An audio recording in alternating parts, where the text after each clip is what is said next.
Olá pessoal, tudo bem? Meu nome é Sadraque, eu sou professor da disciplina de Processo Penal. Nesse vídeo nós veremos um trecho sobre os princípios constitucionais aplicáveis ao processo penal, tá certo? Não deixem aí de ativar o sininho, já deixa o seu like e não se esqueçam de se inscrever aí no nosso canal, tá bem? Obrigado. Aqui, conforme nós já vimos, não é? O que vem a ser princípios, pessoal? Os princípios, eles são fundamentos que alicerçam determinada ciência.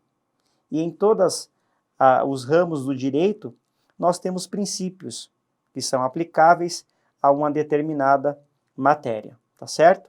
Um princípio muito importante de direito processual penal, que eu trago aqui para vocês, não é? O primeiro deles é o princípio da presunção de inocência. Ele está lá previsto no artigo 5º da Constituição, inciso 57. E qual que é o conteúdo desse princípio, pessoal? Ele diz o seguinte, que ninguém será considerado culpado até o trânsito em julgado de sentença penal condenatória, tá certo? Então, este princípio, não é? Seria o princípio aí de não culpabilidade também, tá certo? Ele traz aí umas duas funções, não é? Que a doutrina aponta. A primeira delas, pessoal, é que o acusado ele não pode ser tratado como se fosse culpado, certo? Seria primeiramente aqui uma regra de tratamento. As autoridades, não é, encarregadas aí do processo penal, elas devem tratar o acusado como se ele fosse culpado, tá ok? E também um outro, pessoal, uma outra decorrência lógica desse princípio é uma regra probatória, ou seja, que cabe à acusação provar que o acusado é culpado, tá certo? Então, por gentileza, pessoal, prestem aqui atenção em mim, por gentileza. Então, esse princípio de índole processual penal, ele é muito importante. Por que que ele é importante, pessoal? Porque ele norteia, não é, toda a persecução penal. A persecução penal, o que que seria? Seria o Estado, com o intuito de aplicar uma pena, tá certo? Exercendo o seu jus puniendi, que seria o direito de punir do Estado, ele vai, mediante processo penal, que é um instrumento legal e adequado para se aplicar uma pena a alguém que cometeu uma infração penal, tá certo? Então, esse é um princípio basilar de um Estado democrático de direito, em que as pessoas, não é? Desde que não pese uma sentença condenatória, elas devem ser consideradas inocentes, tá certo? Em decorrência disso, nós trouxemos aqui que há uma regra de tratamento e há também, pessoal, uma regra probatória, ou seja, uma regra geral do direito, aquele que alega, pessoal, ele deve provar, tá certo? O ônus da prova no direito, ele recai para aquele que alega, tá certo? Então, incumbe ao Ministério Público, que seria aí o acusador, tá certo? Provar que o réu cometeu aquela infração penal de fato. Então, por isso que se diz que seria uma regra probatória e uma regra de tratamento, tá certo? Então, sem sentença penal transitada em julgado, ninguém pode ser considerado culpado, tá certo, pessoal? Então, vamos continuar aqui no estudo dos nossos princípios. O próximo princípio que nós veremos está aqui, pessoal, é o princípio do contraditório, tá certo? Não existe, pessoal, processo sem contraditório, não é? Seria aí impossível a gente falar em processo sem que haja o contraditório. E o que vinha a ser esse contraditório? A Constituição ele fala o seguinte, que aos litigantes, não é? Ou seja, as partes em litígio, seja em processo judicial ou em processo administrativo, e aos acusados em geral, são assegurados o contraditório, não é? E a ampla defesa, certo? Com os meios e os recursos a elas inerentes. E aí, pessoal, este então é o nosso segundo princípio estudado. Vamos então para um outro princípio, que vem a ser, pessoal, o princípio da igualdade processual.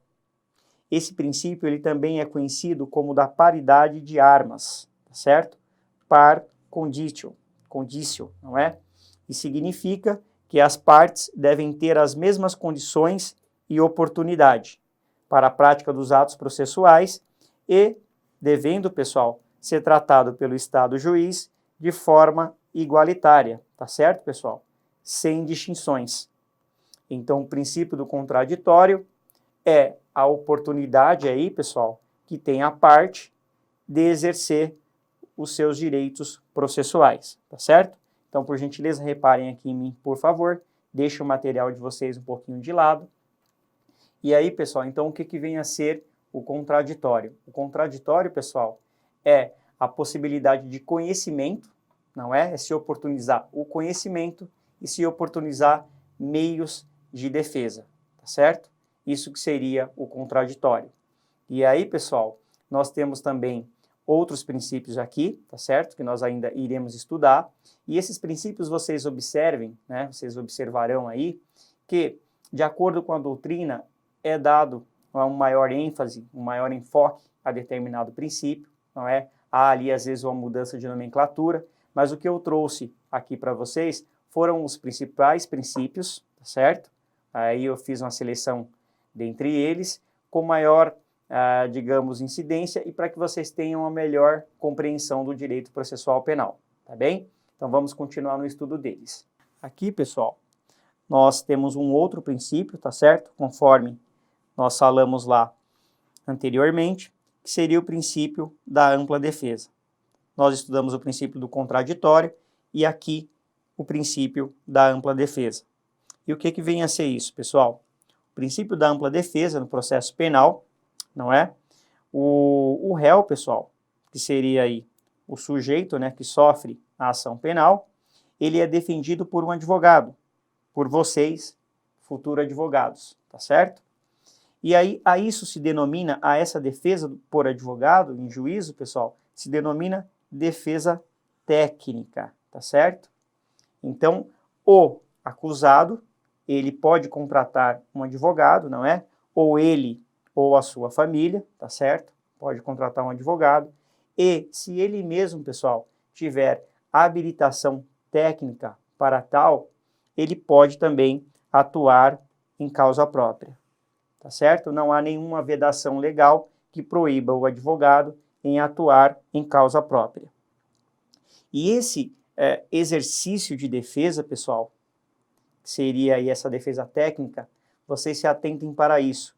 Ela é indisponível, ou seja, indispensável. Não há como se pensar em processo penal sem que haja uma defesa técnica, tá certo? Mesmo que o réu ele não constitua um advogado, não é? O juiz fará isso, nomeará um defensor dativo, tá certo? E aí, pessoal, temos também aqui, dentro do princípio da ampla defesa, o próprio réu, ele se defende também no processo penal. E quando isso ocorre? Ele ocorre, essa defesa, no seu interrogatório, tá certo? Então, ele pode alegar no seu interrogatório que ele é inocente e apontar, pessoal, a razão dessa inocência. E a essa defesa que é feita no interrogatório do réu se denomina autodefesa. E ela é, pessoal, uma defesa disponível, dispensável, tá certo? Por quê, pessoal? Porque o réu ele tem o direito de permanecer calado, tá certo? Então, prestem atenção aqui em mim, que esse é um princípio muito importante, não é? O princípio aqui, pessoal, ele se biparte. Vocês observem, então, que há uma defesa técnica, que é aquela realizada por advogado, tá certo? Que essa é indispensável, indisponível, tá certo? O réu não pode dela dispor. Se ele não contratar, se ele não indicar um advogado, nem ele nem a sua família, o juiz nomeará um defensor dativo que fará a sua defesa, tá certo? Porém, não existe processo penal sem defesa técnica, tá ok? E temos também, no interrogatório do réu, ele exerce ali também, não é, uma defesa, tá certo? Que seria aí uma autodefesa, em que ele aduz ali os argumentos que sejam favoráveis a ele.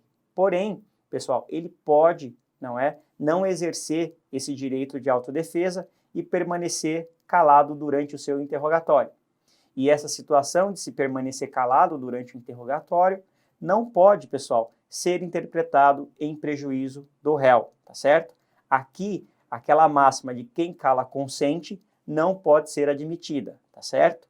Então, o silêncio, em hipótese alguma, pode ser interpretada em desfavor do réu, tá bem? Então, vamos analisar agora, pessoal, o princípio da ampla defesa, tá certo? Aliás, da plenitude de defesa. Vamos lá, pessoal.